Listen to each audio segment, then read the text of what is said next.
كونستانتينا أن يتقدم لإلقاء ما لديه حول الفرق بين ميديكامون et complément alimentaire aspect technico réglementaire. يعني لما اعتقد المقارنة بين الدواء والمكمل الغذائي مسائل تقنية وقانونية في الجزائر. تفضل يا أستاذ.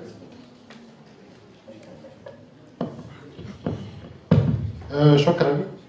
Merci pour l'invitation. Désolé pour les autres communicants, j'ai des obligations qui me forcent de partir un peu tôt. Donc, ça a été déjà donné dans l'introduction. الفرق بين المكمل الغذائي والدواء أن المخابر الصيدلانية غالبا يكون عندها نوعين من المنتوج، منتوج دوائي ومنتوج مكمل غذائي، وكلا المنتوجين عندهم الأثر على صحة المواطن. دونك من المهم يكون إطار قانوني يقدر يفرق بين الدواء والمكمل الغذائي. دونك غنتكلم خاصة باللغة الفرنسية تسمحكم. Donc le complément alimentaire c'est un défi pour l'industrie, donc المنتجين. Donc الفرق بين المكمل الغذائي والدواء implique une bonne connaissance entre les produits et le développement, c'est-à-dire عملية تطوير كلا المنتجين. Donc لأهمية اختيار un cadre juridique pour chacun de ces produits. Donc les produits c'est quoi? Donc c'est le médicament d'abord. الإطار القانوني معروف جدا وبدقة. مثلا المكمل الغذائي الكومبlément alimentaire كاين un vide juridique. On va essayer d'aborder. Donc il y a toujours une possibilité de confondre les deux produits. Donc اختلاط بين نوعين من المنتجين. La problématique c'est quoi? C'est de distinguer le médicament du complément alimentaire. Donc on a besoin de critères. Alors c'est quoi un médicament? Généralement il y a la définition algérienne, elle est très précise. Mais en tant que juriste, j'aimerais vous proposer la définition suisse, parce qu'elle est très intéressante dans notre problématique. Qu'est-ce que dit la réglementation suisse helvétique? C'est des produits d'origine chimique ou biologique destinés à agir médicalement sur l'organisme, donc منتوج عنده أثر على الجسم الإنسان, ou présenté comme tel. C'est-à-dire qu'un médicament n'est non seulement défini par ce qu'il est, mais aussi il est défini par comment on le présente. C'est-à-dire si jamais un laboratoire présente un produit comme ayant un effet sur la santé humaine, automatiquement ce produit va tomber sur le coup de la réglementation pharmaceutique, quelle que soit sa nature intrinsèque. Ça c'est très important. Et donc servant notamment à diagnostiquer, à prévenir ou à traiter les maladies. Donc ça c'est le premier point concernant le médicament. Maintenant le complément alimentaire, la définition a été donnée, mais le premier mot qui doit retenir le juriste, c'est que le complément alimentaire est avant tout une denrée alimentaire. Donc c'est un produit destiné à l'alimentation humaine, contrairement à un médicament. Donc dont le but est de compléter un régime alimentaire. Le complément alimentaire, par définition, il كمل النظام الغذائي للإنسان. المشكل c'est كاين فرق لازم يكون نعرفوه في الإطار القانوني. Je l'ai abordé. Le premier, c'est le fait que ce soit un complément alimentaire qui complète un régime et ayant un effet nutritionnel, c'est-à-dire le fruit غذائي. Le problème, c'est que si on reprend la même définition, il y a des éléments de la définition qui a été donnés par des collègues sur le complément alimentaire qui peuvent entrer en confusion avec un médicament. Le premier élément, c'est qu'il y a un effet physiologique. عنده أثر على جسم الإنسان. الغذاء عنده أثر على جسم الإنسان، الدواء أيضا عنده أثر على جسم الإنسان. أول شيء. ثاني شيء c'est la présentation. المنتوج يباع في إطار une forme, شكل يشبه الميديكامون, c'est-à-dire gélule, pastille, comprimé, poudre, ampoule. Et il est frais en faible quantité. C'est le cas aussi des médicaments. Donc, il y a un problème de terminologie. Maintenant, pour compliquer les choses, المشكل يتعقد أكثر. كاين مجموعة من المنتجات ما complément alimentaire ما médicament, c'est-à-dire في حدود النوعين.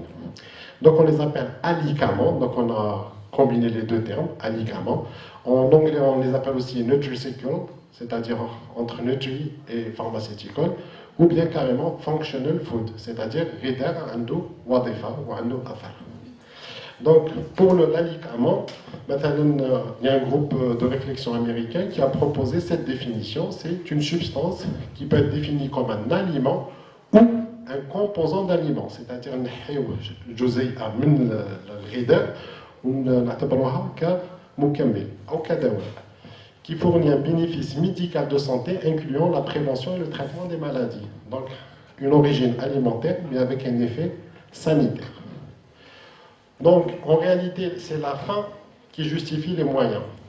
C'est-à-dire, الغاية من تطوير المنتوج هي اللي راح تعطينا الفرق الأساسي بين الدواء والمكمل الغذائي. Donc, pour un médicament, on va parler d'indication, c'est-à-dire indication thérapeutique. En arabe, c'est إشارة علاجية. وشنو المرض اللي يعالجوا هذا الدواء. Maintenant, pour le complément alimentaire, on utilise le mot allégation, ادعاء. وهنا كاين الفرق بين الإشارة والادعاء. هذا هو الفرق الأساسي بين الدواء والمكمل الغذائي. Donc l'allégation, selon le Codex Alimentarius, le Codex Alimentarius, il est édité par l'Ordre العالمي للصحة, l'OMS. On entend par allégation toute représentation qui énonce, suggère ou implique, c'est-à-dire il y a le mot énoncé, il y a le mot suggéré, implique qu'un aliment possède des propriétés particulières. Ces propriétés peuvent être alimentaires, ça c'est évident, elles peuvent être fonctionnelles, ou bien là c'est le problème de santé. Alors c'est les dernières allégations de santé qui doivent être encadrées. Ce qui nous en donne deux défis. Il y a un défi scientifique, il y a un défi réglementaire.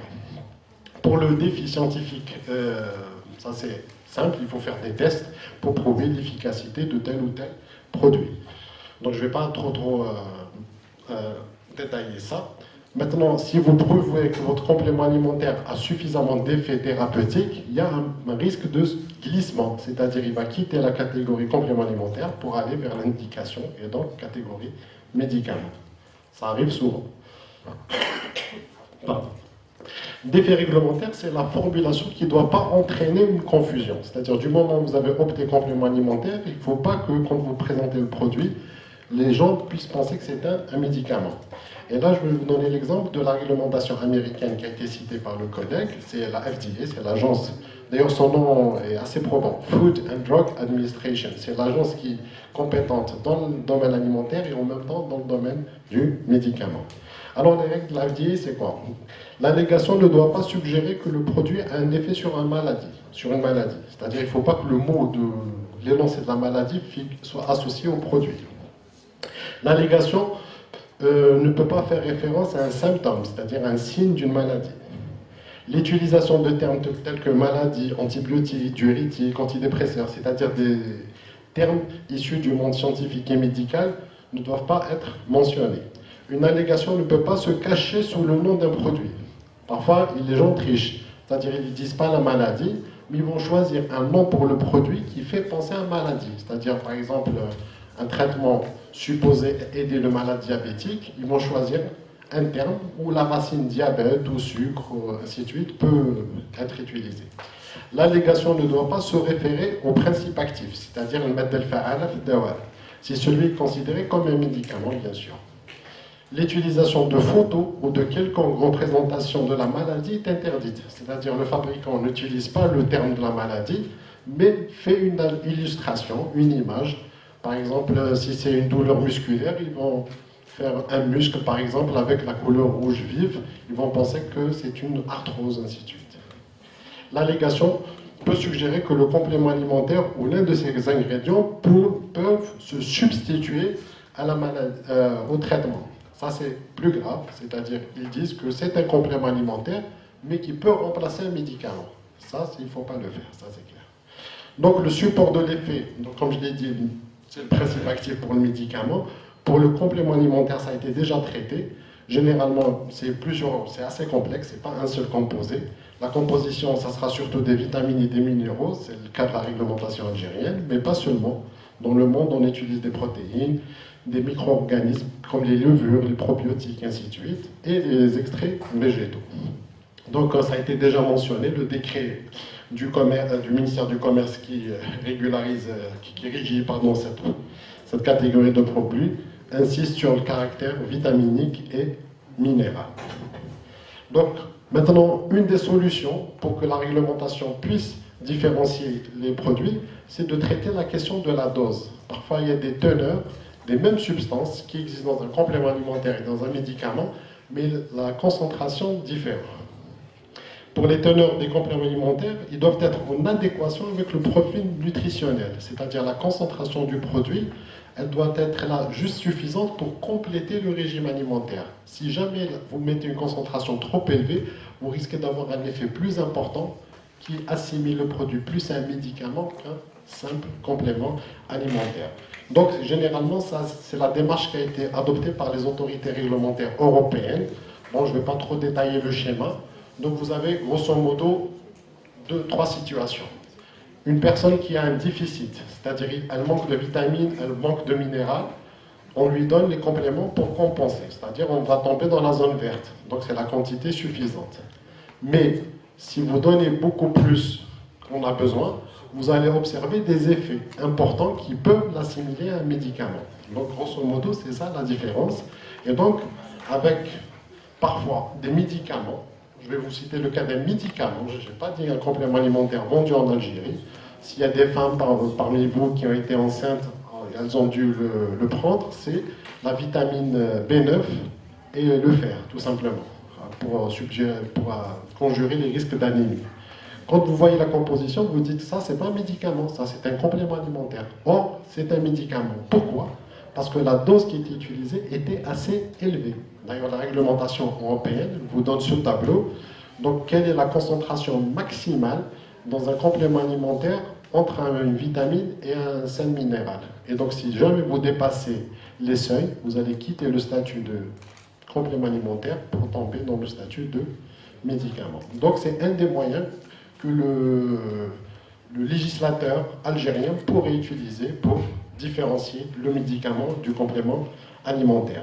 Mais la règle générale, c'est que si quelqu'un veut commercialiser un complément alimentaire, il doit prouver, je dis bien prouver, l'adéquation avec le profil nutritionnel. Il doit prouver que ce produit apporte quelque chose au niveau de la nutrition. S'il n'apporte pas quelque chose au niveau de la nutrition, on ne peut pas le considérer comme un complément alimentaire.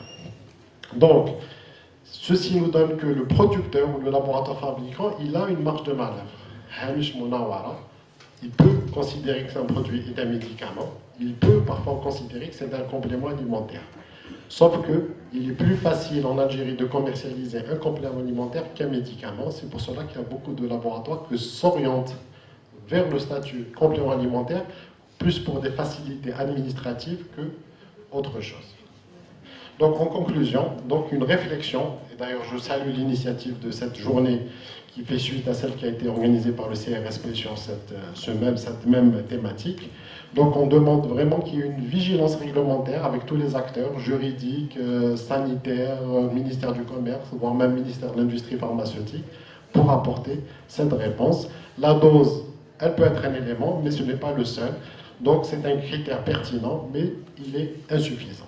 Je vous remercie.